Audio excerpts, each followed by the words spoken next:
NM Srinivasa Reddy గారికి సూచన చేస్తున్న ట్రిపుల్ ఐటీ ఒక అద్భుత క్యాంపస్ మనం కట్టుకుందాం. ఎందుకంటే ఎయిర్పోర్ట్కి కూతవేటు దూరంలో మనం ఉన్నాం. ఎవరి రాష్ట్రానికి వచ్చినా, విదేశాల నుంచి మేధావులు వచ్చినా మహబూబ్ నగర్లో ఉన్న ట్రిపుల్ ఐటీని చూడడానికి రావాలి. ఒకప్పుడు మన పేదరికాన్ని, మన కరువును, మన వెనుకబాటుతనాన్ని వీటిని చూపించేదానికి ముఖ్యమంత్రులు పాలమూరు జిల్లాకు విదేశీయుల నుంచి పర్యాటకులను, ప్రెసిడెంట్లను తీసుకొచ్చేటోళ్ళు. టోనీ బ్లేయర్ వచ్చిండనంటే మన పేదరికం ఒక ఎగ్జిబిషన్ ఉండే. ఇతర దేశాల ప్రధానమంత్రులు, ఇతర దేశాల నుంచి బృందాలు వస్తే పాలమూరు కరువును, పాలమూరు పేదరికాన్ని చూపించడానికి ఆనాటి ముఖ్యమంత్రులు పాలమూరు జిల్లాకు తీసుకొచ్చేవాళ్ళు. ప్రతివాడు వచ్చి పాలమూరు జిల్లాను దత్తత తీసుకుంటా అని చెప్పేవాడు. నేను ఈరోజు యువమిత్రులందరినీ, వేదిక మీద ఉన్న శాసనసభ్యులందరినీ నేను అడుగుతున్నా, మనందరికీ ప్రజలు ఒక మంచి అవకాశం ఇచ్చారు. భవిష్యత్తులో మన పేదరికాన్ని, మన వెనుకబాటుతనాన్ని చూపించడానికి కాదు, మన అభివృద్ధిని, మన చదువును, మన విద్యా సంస్థల్ని, మన సాగునీటి ప్రాజెక్టులను చూపించడానికి విదేశీ నుంచి బృందాలు రావాలి పాలమూరు జిల్లాకు తప్ప మనల్ని పేదవాళ్ళుగా చూపించడానికి కాదు. ఇది మన గౌరవం కాదు. ఇది మనకేమాత్రం గౌరవం కాదు మిత్రులారా. మన పేదరికం ఒక ఎగ్జిబిషన్ కావాల్సిన అవసరం లేదు ప్రపంచానికి. మన అభివృద్ధే ఒక ప్రణాళిక కావాలి. పాలమూరు జిల్లా అభివృద్ధిని చూసి ఆశ్చర్యపడాలి. ఇక్కడి పరిశ్రమలు మన జిల్లా వాళ్ళకే కాదు, రాష్ట్రం విదేశాల నుంచి వచ్చే వాళ్ళకు కూడా ఉద్యోగ ఉపాధి అవకాశాలు కల్పించాలి. ఇవాళ ఈ పరిశ్రమ కూడా ఒక జర్మన్, ఒక అమెరికన్ కంపెనీ జాయింట్ వెంచర్ ఈరోజు ఇక్కడ ప్రారంభించుకున్నాయి. ఇట్లాంటి పరిశ్రమలు ఇంకా రావాలి. ఎయిర్పోర్ట్కి కూతవేటు దూరంలో ఉన్న ప్రాంతం మనది. మధుసూదన్ రెడ్డి ఇంతకుముందే డ్రై పోర్ట్ గురించి చెప్పిండు. తప్పకుండా వాటిని పరిగణలోకి తీసుకుంటాం. అదేవిధంగా హైదరాబాద్ బెంగళూరు కారిడార్ని డిఫెన్స్ కారిడార్గా, డిఫెన్స్లో లక్షలాది కోట్ల రూపాయల పెట్టుబడులు ఉన్నాయి. ప్రపంచ దేశాలు ఆసక్తిగా చూస్తున్నాయి.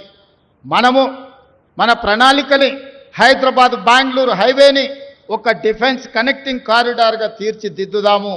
చదువుకున్న వాళ్ళు జిల్లాలో ఈరోజు ఎమ్మెల్యేలుగా మీరు ఎన్నికైన డాక్టర్ చిన్నారెడ్డి కాదు, మధుసూదన్ రెడ్డి, పర్ణిక, ఎన్ఎం శ్రీనివాసరెడ్డి, ప్రతి శాసనసభ్యుడు, డాక్టరు, ఇంజనీరు, ప్రపంచం పట్ల అవగాహన ఉన్నవాళ్ళు ఈరోజు మన ప్రాంతంలో ప్రాతినిధ్యం వహిస్తున్నారు. అందుకే మీరు కూర్చోండి, అధికారులతో మాట్లాడండి. నేను అధికారులకు, ముఖ్యంగా కలెక్టర్లకు సూచన చేస్తున్నా, పరిశ్రమలు పెట్టాలంటే భూమి కావాలి. ఎక్కడెక్కడ భూమి అందుబాటులో ఉందో ఆ భూముల యొక్క అందుబాటును నాకు పంపించండి. ఏ పరిశ్రమ వచ్చినా మొట్టమొదట పాలమూరు జిల్లాలోనే పెట్టేటందుకు నేను వాటిని పంపిస్తాను. కుర్చీలో కూర్చున్నది మీ వాడు, మీ సోదరుడు. ఏ వచ్చినా మొదటి ముద్ద పాలమూరు జిల్లాకే పెడతాను. ఇది నా బాధ్యత, నా నైతిక ధర్మము.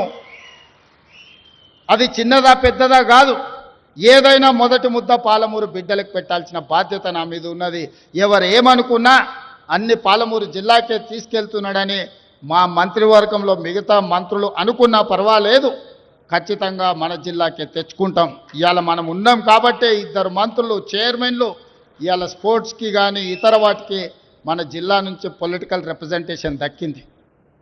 అందుకే మిత్రులారా, ఈ మంచి అవకాశాన్ని సద్వినియోగం చేసుకుందాం.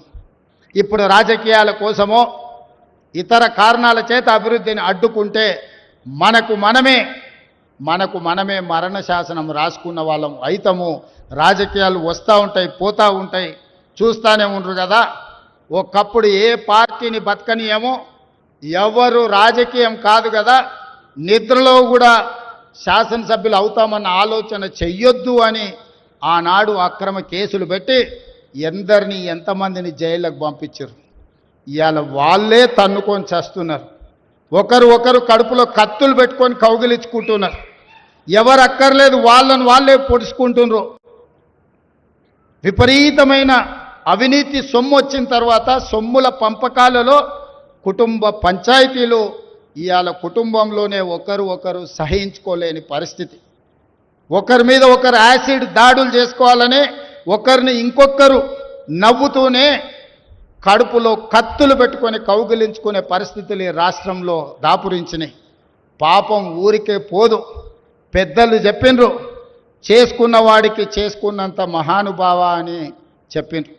చేసిన పాపాలు ఎక్కడికి పోవు, ఖచ్చితంగా ఆ పాపాలు వెంటాడుతూనే ఉంటాయి, వాళ్ళు అనుభవించి తీరాల్సిందే. ఆయన వెనకాల ఈయన ఉన్నాడని, ఈయన వెనకాల ఆయన ఉన్నాడని నేను ఒక మాట చెప్పదలుచుకున్నాను. అంత చెత్తగాళ్ళ వెనకాల నేనెందుకు ఉంటానయా? నేను నాయకుడిని ఉంటే ముందుంటా, మా వాళ్ళకు తోడుకుంటా. వాళ్ళ కుటుంబాలు వాళ్ళు కత్తులతో పొడుచుకొని హరీష్ రావు, సంతోష్ రావు వెనకాల రేవంత్ రెడ్డి ఉన్నాడు అని ఒకరంటే, లేదు కల్వకుంట్ల కవిత గారు వెనకాల రేవంత్ రెడ్డి ఉన్నాడని. మీరంతా దిక్కుమాలని తెలంగాణ ప్రజలు బండకేసి కొడితే మీ వెనకాల ఎవడన్నా బుద్ధున్నోడు ఉంటాడా? అన్నం తినవాడు ఎవడన్నా మీతోని ఉంటాడా? నేను ఉండేది పాలమూరు జిల్లా 4 కోట్ల తెలంగాణ ప్రజల వెనుక ఉంటా, తోడుంటా, వాళ్ళ కోసం పని చేస్తా. నాకంత సమయం లేదు ఇంత పనికిమాలతో కలిసి, లేకపోతే మీకు మీరే పంపకాలలో వచ్చిన పంచాయతీలు మీరే పొడుచుకుంటారు. మేము చూస్తే చాలు. జరుగుతున్న పరిణామాలు అందరికీ తెలుసు. దయచేసి మీ వివాదంలోకి, మీ కుటుంబ పంచాయతీలను, మీ కుల పంచాయతీలను మమ్మల్ని లాగకండి. మాకు ఎలాంటి ఆసక్తి లేదు.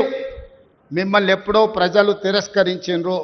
మీరు కాలం చెల్లిన 1000 రూపాయల నోటు లాంటి వాళ్ళు. కాలగర్భంలో కలిసిపోతుంది ఆ పార్టీ. ఒకప్పుడు జనతా పార్టీ కూడా గొప్ప పేరుండే, కానీ జనతా పార్టీ కనుమరుగైంది.